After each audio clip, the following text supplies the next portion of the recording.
Et bien bonjour les amis, bienvenue sur Moula Crypto Gaming. Aujourd'hui on va faire un petit tuto farming de airdrop sur la blockchain Scroll. Mais avant, si vous ne connaissez pas, moi c'est Moula et je fais des vidéos sur les jeux Playturn NFT en français. Mais de temps en temps, j'aime bien vous donner un peu de contenu éducatif sur les airdrops parce que ça fait aussi 2 ans que je farme les airdrops. Et bon voilà, pour la petite commu de mon projet Oni Airdrop, que si vous ne le connaissez pas, je vous ferai un petit topo un jour, je vous le promets. Mais en gros, c'est un projet qui butine les airdrops pour vous. Voilà, si tu ne connais pas le projet et tu aimerais apprendre plus sur le projet, bah écoute, mets-moi un petit commentaire en dessous. Et s'il y a assez de commentaires, et bah écoutez, je ferai une vidéo pour présenter le projet sur ma chaîne YouTube, mais quelque chose de vraiment plus condensé et plus spécifique. Mais en attendant, aujourd'hui, je veux juste vous faire un petit tuto gratuit. Voilà, parce que je suis comme ça, j'aime vous donner de la valeur gratuitement sur comment, personnellement, je farm Scroll. Alors déjà, comment est-ce que j'ai créé cette routine? Et bah tout simplement, je me suis inspiré de différents comptes Twitter d'influenceurs, on va dire, pseudo-professionnels ou carrément professionnels dans les airdrops, des gens qui ont gagné déjà beaucoup d'airdrops. Donc je vous nomme, alors je peux vous les montrer, mais Mingo Airdrop, CC2, bah, Olympius, il y en a plein qui sont des influenceurs crypto qui partagent toujours du contenu sur les cryptos. Et en gros, ce que j'ai fait, bah, c'est j'ai pris leurs meilleurs tweets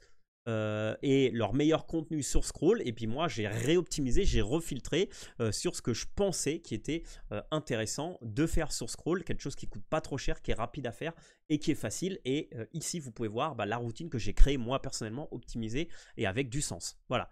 Si vous voulez avoir accès à la routine, eh ben, il faut être détenteur d'un NFT Oni Airdrop. Donc là c'est pareil, un petit commentaire si vous voulez une vidéo sur le projet et je vous expliquerai tout ça. En attendant, on va faire un petit peu de zoom pour que vous puissiez voir bien ce qu'on va faire. Mais en gros, ça va juste être de faire des petits swaps, etc. etc. On va avoir un petit jeu ici, des petits bridges aussi qu'on va utiliser parce que c'est toujours sympa. Et ici en haut on a justement le total de fees qu'on va payer, les LP qui sont recommandés, etc. etc. Mais vous allez voir après ça on va le remettre à jour au fur et à mesure parce qu'à chaque fois qu'on fait une routine il y a quelques petites choses qui changent, notamment les fees, etc. etc. Donc on commence. Si vous n'avez pas déjà des Ethers sur Scroll, bah, vous pouvez soit utiliser le bridge de Scroll, voilà, que je vous encourage à utiliser au moins une fois, même si c'est depuis Ethereum. Ou alors, si vous l'avez déjà fait une fois, je vous conseille d'utiliser Rhino. Voilà, Rhino qui est aussi un bridge qui sûrement va y avoir un airdrop plus tard. Donc voilà, donc moi je les ai bridgés depuis Orbiter. Voilà, vous pouvez aussi utiliser le bridge que vous voulez. Mais ça, bon voilà, c'est personnel. Et c'est surtout parce que je vais utiliser ce qu'on appelle un burn wallet. Donc un wallet qui est dédié pour faire ce airdrop. Parce que là, j'ai une petite phase de testing que je vais vous montrer. Et c'est aussi comme ça qu'on travaille avec Oni Airdrop. Donc on commence, je vais aller sur Symbiosis où on va changer quelques Ethers pour des USDC. Voilà, donc Symbiosis qui est tout simplement index. Donc là je me mets sur Scroll bien sûr en haut. Et ici bah, je vais tout simplement, alors on va faire des petits, on va faire juste des petits swaps du coup, $10. Et on va essayer de réduire un peu les gas fees. Donc on va prendre le standard. Alors attendez, on va regarder si on peut réduire un peu. Gas limite, voyons si on peut mettre un chouïa moins, voilà, histoire de payer un peu moins. Voilà, là ça devrait aller mieux. Voilà, c'est passé. Donc là on a réduit x4. Alors ça c'est juste que ça va prendre un peu de temps, mais bon, comme on veut pas trop utiliser. Donc voilà, donc là vous voyez que j'ai fait la première transac, voilà. Donc là c'est normal parce que je suis sur un burn wallet. Et voilà, et donc là du coup on a récupéré nos USDC, donc tout simplement on va continuer la routine. Donc maintenant numéro 2, on va swapper nos USDC pour des Ethers avec SyncSwap. Donc SyncSwap qui est super connu, surtout sur Era ZK Sync. Mais là comme ils ont déployé aussi sur Scroll, alors on va aller sur Scroll, voilà. Et là c'est pareil, on va rééchanger nos USDC contre des Ethereum. Donc en premier on va unlock. Donc là c'est pareil, on va faire attention au gaz. Donc moi j'utilise Rabi Wallet. Donc dans Rabi Wallet en fait vous pouvez cliquer sur, il y a marqué les gaz, vous pouvez cliquer sur mort pour diminuer. Bah, si vous voulez je pourrais faire aussi une vidéo sur comment diminuer les gaz au maximum. Voilà, donc là on a unlock en premier. Et après bah, on va tout simplement swap. Voilà, donc là c'est bon, un unlock. Donc là maintenant on va swap pour re-swap. Donc là vous voyez qu'on perd un peu avec le slippage. Et bon, là, on perd vraiment pas beaucoup parce qu'on est sur des sommes assez petites. En fait, attention, si vous êtes sur des grosses sommes, faites vraiment attention au slippage. Quand vous êtes sur des sommes petites, vous pouvez peut-être faire moins attention parce que sur 10 $, votre slippage il va être de quelques centimes, même presque rien. Mais si vous commencez avec des gros volumes, comme ce que je peux faire avec le projet airdrop, où des fois vous échangez 1000 $, bah, peut-être que vous avez du slippage de 4 $, et bah, ça fait mal. Et du coup, bah, des fois, par exemple, si j'ai des gros slippages, bah, je ne vais pas utiliser ce DEX là, mais je vais utiliser un autre où il y a un slippage beaucoup moins parce que je n'ai pas envie de payer bah, déjà des fees et en plus devoir payer 4 $ de slippage parce que 4 $ par 4 $, bah, ça avance vite. Voilà, donc là, ensuite, on a PunkSwap. Donc là, c'est pour ça que je vous dis d'utiliser un burn wallet et de ne pas mettre beaucoup d'argent parce que ça, c'est vraiment. C'est des petits DEX. Voilà, donc là, alors attends, il faut que j'échange contre du USDT. USDT, c'est parti. Donc là, c'est pas un hasard hein, que j'ai mis USDT. Justement, j'ai mis... Parce qu'en fait, ce qui est intéressant, c'est de varier aussi les tokens. À Confirm Swap.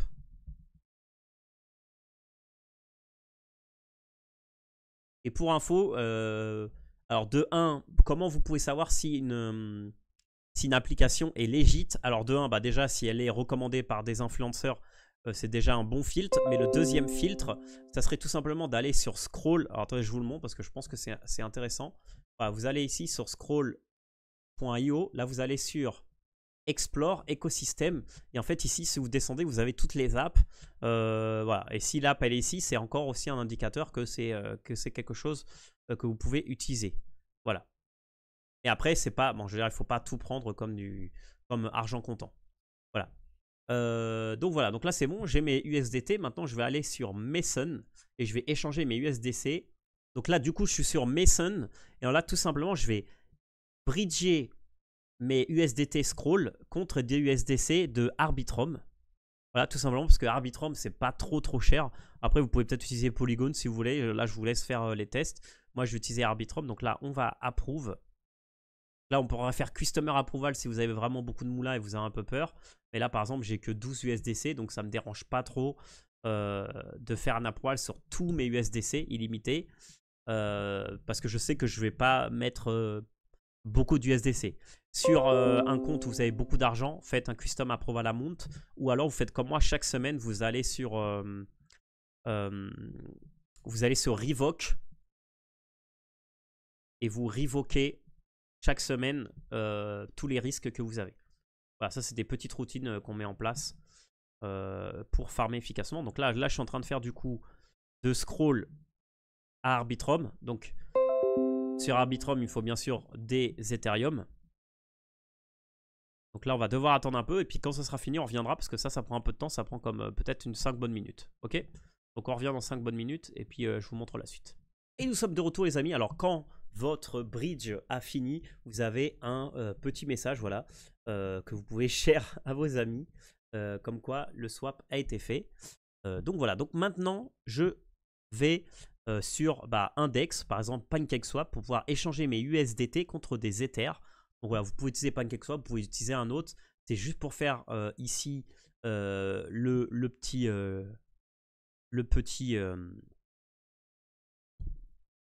petit swap. Donc voilà, donc là j'échange mes USDC contre des Ethers. Donc là j'avais quelques Ethers enfin des poussières d'Ethers sur Arbitrum, donc j'ai bien fait.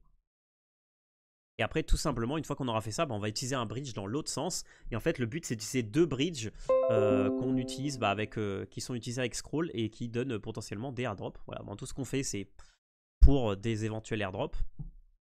Et là du coup on optimise un peu. Voilà, donc là on va faire un peu le tri sur... voilà, sur les onglets. Donc ensuite, maintenant que j'ai ça, je vais bridge back mes Ethers sur Scroll en usant Peasant. Donc là, par exemple, là, je vais envoyer des Ethers sur Arbitrum. Voilà, donc là, je vais sélectionner Arbitrum. Ensuite, ici, je sélectionne Scroll. Donc là, max, je vais mettre un tout petit peu moins. Voilà, parce que j'ai envie de garder un petit peu quand même pour refaire après des transactions sur Arbitrum. Voilà, donc là ça coûte pas trop cher, 30 centimes. Ce qui coûte cher, ça va être les fees de Peasant. Là ça a été complete parce que là vous voyez que au niveau des fees, ça a pris quelques poussières d'éther aussi. Ensuite, on va aller sur PettySwap et on va déployer un smart contract. Alors vous allez voir, vous n'avez même pas besoin de code ni rien. Vous allez directement sur Deploy, donc normalement c'est le lien qui est direct. Et ici, tout simplement, alors il faut follow, catchy, machin. Voilà, donc moi, ce que j'ai fait, c'est que j'ai un compte qui s'appelle OnAirDropBurn pour faire tout ça. Tout simplement pour moi. Voilà, et puis là, vous faites le like et retweet si vous ne l'avez pas déjà fait. Voilà, bon, moi je refais le repost, mais en gros, il n'y a pas besoin. Et là, vous pouvez enfin faire le deploy une fois que vous avez cliqué sur les deux. Donc là, je clique simplement sur deploy. En fait, ça va simplement me déployer un contract demi sur Scroll. Voilà. Et ça permet, bah, en gros, d'être no-sibyl, c'est-à-dire de ne pas être détecté comme un bot parce que vous déployez un contrat. Voilà, et puis vous êtes flagué comme, on va dire, pseudo-dev. Et du coup, si vous êtes un dev, vous n'êtes pas un bot. Donc voilà. Voilà, donc ici on va pas faire de swap là-dessus, on va juste déployer le contrat et ensuite on va continuer, on va prendre quelques Ethers et les échanger contre du DAI, voilà, comme ça on a utilisé USDC, USDT et DAI. Voilà, après vous pouvez échanger contre d'autres tokens qui ne soient pas aucun de ceux-là. Alors attendez, est-ce que là j'ai quand même un 8% de... On va voir si en mettant moins... Là, par exemple, je ne vais pas prendre du DAI parce que vous voyez, j'ai un 5% de price impact. Mais si je n'avais pas eu ce price impact, je l'aurais fait. Voilà. Mais là, j'ai pas envie de le faire parce que j'ai pas envie de me prendre. Voilà, 0.02, c'est beaucoup mieux. Parce que le price impact, ça peut être au-dessus ou en dessous. Mais bon, je laisse dans ma routine en DAI au cas où un jour le DAI n'est pas trop, il n'y a pas trop de price impact. Voilà. Mais je vous recommande de ne pas le faire s'il y a un gros price impact parce que sinon vous allez perdre un peu de moula. Mais voilà, mais le but c'est d'essayer d'utiliser tous les stables. Si vous utilisez autre chose qui ne soit pas des stables, bah faites aussi attention. Là j'aurais pu utiliser AAV par exemple ou un autre token BAL, voilà, peu importe. Mais c'est pas le but. Voilà, le but c'est vraiment d'utiliser plutôt les stablecoins. Alors là du coup les amis, maintenant qu'on a swap nos Ethers, donc pour des USDC du coup parce que c'était en USDC parce que DAI on pouvait pas, on va aller sur Rhino et là je vais vous montrer comment on va faire parce qu'en fait sur Rhino on peut swap. Donc là vous voyez qu'on peut swap, mais en fait on peut seulement swap depuis Polygon, Arbitrum, Ethereum et Binance Smart Chain. Donc du coup ce qu'on va devoir faire, c'est qu'on va devoir déposer avec les USDC qu'on a sur Scroll sur l'application directement sur le portefeuille Rhino. Donc là vous allez directement sur Balance. Donc là vous pouvez voir que j'avais déjà 12 $, mais c'est pas grave. Du coup là je vais déposer. Et en fait, là, je vais déposer. Donc là, je peux déposer des Ethers si j'ai envie. Mais moi, j'ai envie de déposer les USDC. Simplement parce que j'ai envie d'après échanger mes USDC contre des Ethers de manière interne. Voilà, très très important. Vous pouvez déposer, je crois que c'est minimum à partir de 10 $. Mais pour les swaps, après, il faut minimum 20 $. Voilà, l'équivalent de 0.0102 Ether. Voilà. Voilà. Donc déposer au moins 21 $. Plus ou moins, pour être sûr. Donc là, moi, j'avais déjà 10 et en plus, j'ai 20. Donc normalement, ça devrait être assez. À partir de 20 $, qui est le minimum, c'est bon. Donc là, je vais dans C Balance. Donc là, il va falloir attendre quelques minutes avant que ça se mette à jour, si je ne me trompe pas. Ah, parce que c'est entre que la transaction arrive et que l'argent arrive ici. Donc voilà, donc on a réactualisé 2 minutes après. Et là, c'est bon, on a les 32 $. Donc c'est génial. Donc les 20 plus les 10 qu'on avait déjà. Et ici, du coup, maintenant, je vais aller dans Swap. Ici, je vais pouvoir sélectionner les USDC que j'ai à l'intérieur de Rhino. Voilà. Et puis, je vais les échanger tout simplement contre des Ethereum. Alors, du coup, ici, je sélectionne Ether. Voilà, Ethereum. Donc là, je prends bien les Ethereum qui sont associés à aucune blockchain. En fait, là, vous allez voir, parce que du coup, ce qui est intéressant de faire ça, bon, déjà, j'ai pas de price impact.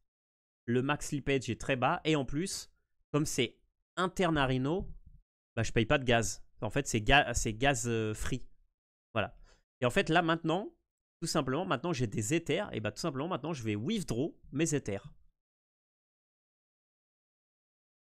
Voilà, donc là, c'est le max que j'ai. Donc, je vais tout withdraw sur Scroll. Voilà. Et là, c'est pareil. Je ne vais rien payer. Donc, en fait, j'ai juste payé pour le deposit. Voilà, ce qui est quand même cool en soi pour Rhino. Voilà, une fois que j'ai fait ça, alors ça c'est vraiment optionnel. Voilà, ça c'est un petit play to earn qui s'appelle Omnikaiden. Vous pouvez, donc là je ne vais pas le faire parce que ça ne m'intéresse pas parce que je l'ai déjà fait comme vous voyez sur le wallet principal. Mais en gros, vous avez un petit personnage que vous allez pouvoir entraîner.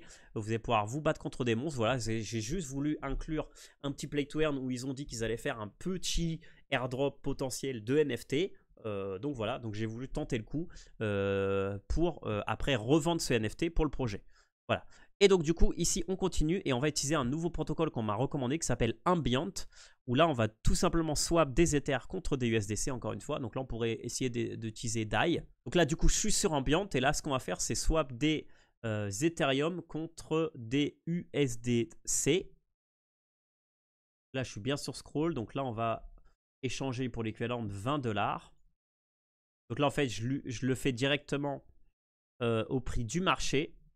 Et après, je vais vous montrer un petit truc sympa pour utiliser aussi les fonctionnalités de ce petit DEX qui donne aussi un potentiel en airdrop. Donc là, c'est mon GEM-USDC. Et en fait, là, ce que je vais faire, c'est qu'en fait, là, j'ai le trade. Là, j'ai le swap. Donc là, je vais utiliser les deux. Là, j'ai les pools. Et en fait, là, ce que je vais faire, c'est je vais faire un ordre limite. Voilà, et en fait, là, ce que je vais choisir, c'est de vendre mes USDC contre de l'Ethereum. Donc là, par exemple, j'ai le prix, voilà, pour vous montrer, j'ai le prix qui est à ce prix-là. Donc là, soit je peux le faire directement, soit je peux le faire, voilà. Et là, on va faire, tout simplement, on va le mettre à 2021. Voilà, 2020-75. Amount exceed combine wallet. Ok, donc on va mettre un peu moins. On peut mettre en... Voilà. Je vais mettre un prix, je vais dire que quand l'Ether, il va arriver à 2017... qui m'achète 0.1 Ether pour 20 $. Voilà. Donc en gros, j'ai juste fait un ordre limite. Voilà, c'est-à-dire que quand le cours il va arriver ici, s'il arrive ici un jour, eh ben, ça va m'échanger mes 20.18 contre 0.01. Tout simplement. Donc là, je confirme. Et en fait, là, ça va me créer un ordre. Et puis après, tout simplement, soit vous le fermez directement, soit vous avez la foi et vous pensez que le cours va arriver ici, puis vous le laissez.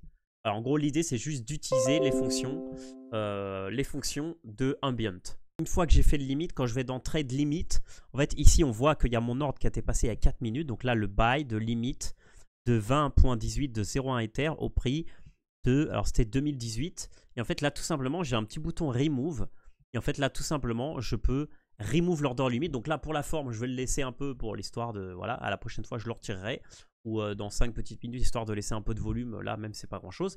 Et on va continuer. Alors là, pour finir, je vais tout simplement bridge back mes Ethers sur Scroll en utilisant un des deux protocoles qu'il y a là. Donc là, je vais utiliser Auto, par exemple. Donc je vous mettrai un petit lien d'ailleurs d'affilié en description si vous voulez l'utiliser. Et donc là, tout simplement, je vais aller sur Bridge. Donc là, je vais prendre Scroll. Je vais rebridge sur Arbitrum. Et là, tout simplement, je pourrais bridge. Donc là, je vais mettre 0.02, voilà. Mais 40 $ de Ethereum. Donc là, c'est encore une fois, c'est pour utiliser le bridge. Voilà, donc là, je confirme la transaction. Et voilà, et là, du coup, j'aurai fini. Et du coup, j'aurai juste à revenir dans 2 semaines ou 1 mois, selon comment vous voulez un peu utiliser la routine que je vous ai montrée. Et puis, tout simplement, revenir pour refaire un peu de volume. Une fois par mois, c'est suffisant si vous voulez faire un truc très light. Après, vous pouvez le faire une fois toutes les 2 semaines. C'est suffisant aussi.